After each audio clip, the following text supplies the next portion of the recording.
Meet Brian, a 32-year-old marketing executive. It's 3 a.m. Instead of sleeping, he's trapped in the destructive loop of doomspending, the act of blowing your future earnings just to soothe the anxiety of the present. He's drowning in headlines about inflation and layoffs, so he clicks "Buy Now" on a $250 tactical backpack he'll never use. He thinks he's buying preparedness, but he's actually just proving that he lacks a basic financial education. Brian is trying to buy his way out of stress, not realizing that he's building his own prison.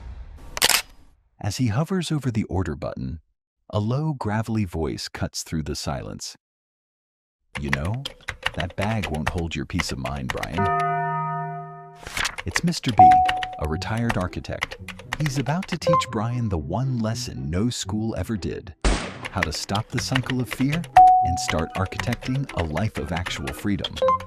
Why do we fall for these traps? And how do we break the cycle? Let's find out.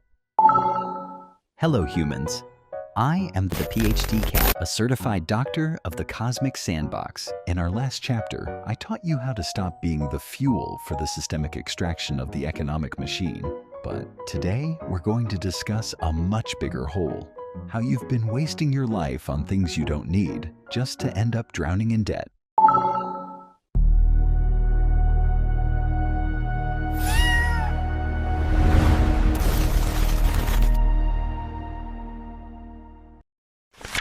Brian looks up, defensive. "I work hard all day. I deserve a reward, don't I?" Mr. B sighs, setting his newspaper down. "You're running on a hedonic treadmill. In America, we're taught that happiness is a destination, and that destination is always the next purchase. But the moment you own the item, your brain resets. You feel empty. You buy again. That's not a reward. That's a chemical addiction. This is the biology of the cage. When you see bad news, your brain triggers a primitive survival mode. It fears scarcity. It forces you to hoard resources, even if it's just useless clutter. Tech giants design algorithms specifically to exploit this. They promise, "Buy this, and you'll feel in control." But in 50 years of architecture, I've seen thousands of people build beautiful houses and fill them with things they don't need, all to pay for a life they never actually get to live. "Brian," Mr. B commands, "you say you're too busy to manage your finances, but really you're using busy as a shield to hide from the reality of your numbers. Have you ever looked at your cash flow statement?" Brian stutters. I think I spend maybe $50 a month on apps." Mr. B taps the table firmly. "Don't guess. Data doesn't lie. In finance, if you guess, you've already lost." They open the bank app.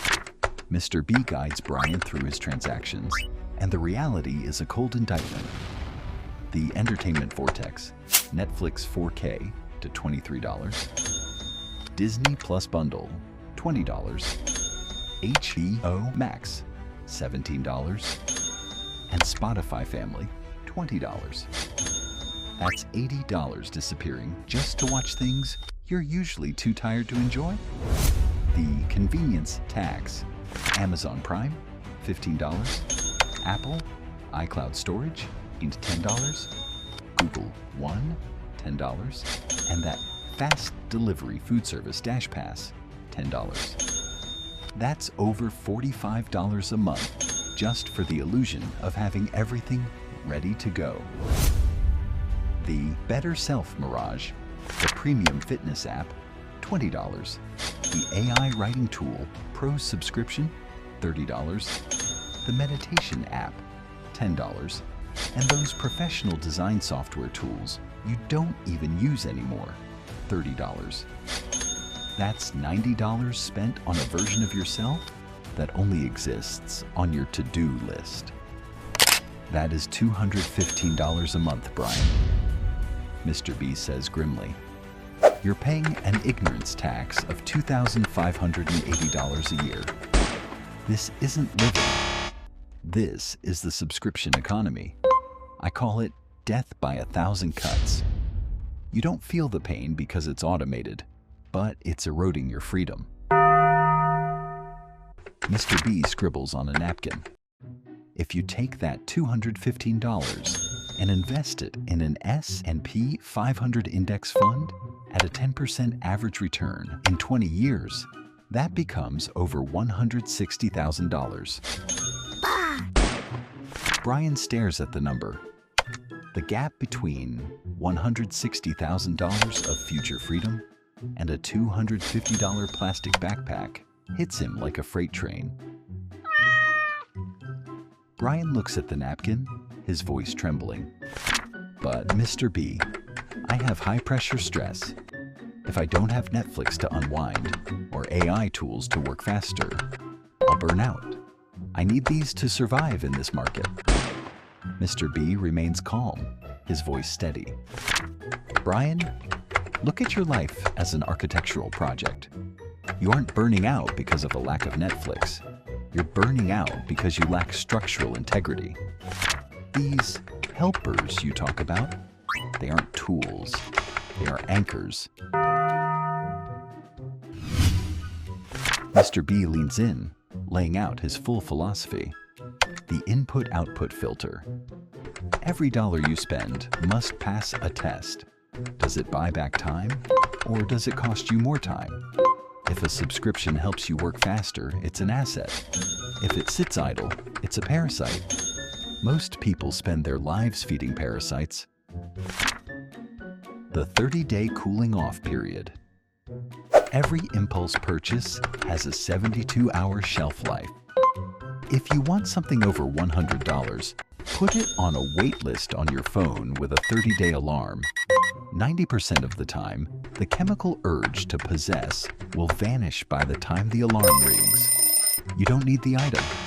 You needed the dopamine of the hunt. The stress spending trap. You're spending to soothe stress, but you're actually creating a future debt that will cause 10 times the stress. That is a negative feedback loop. You must replace doom spending with regenerative activities. Go for a run, learn to cook, build something with your hands. Use your body to generate natural energy, not your credit card to buy artificial comfort. The opportunity cost of debt. Every time you pay 24% interest on a credit card balance, you aren't just paying the bank, you're paying them with your future hours of work. You are literally selling your future freedom to a bank for a bag you didn't need. Brian.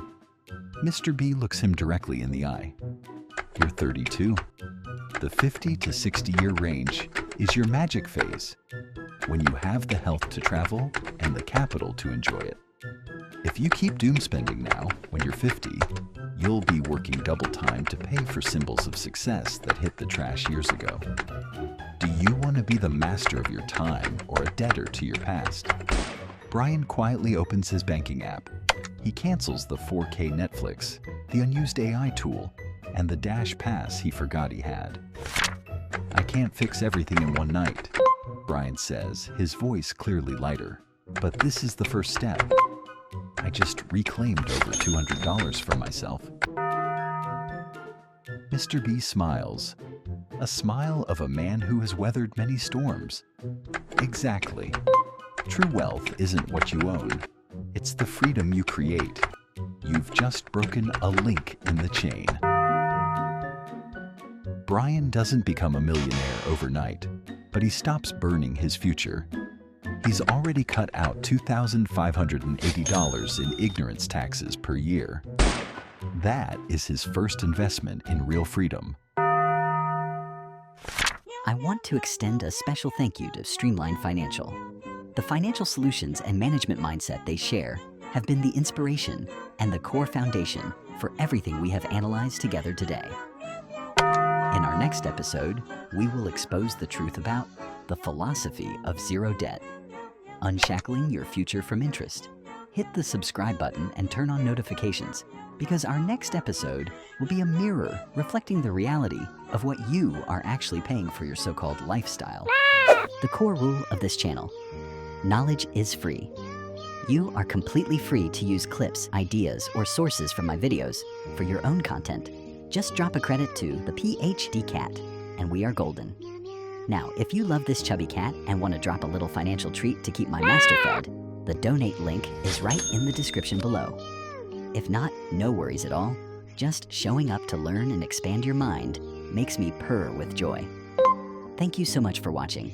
Spread some love out there, stop the drama, and see you inside the PhD.Cat world.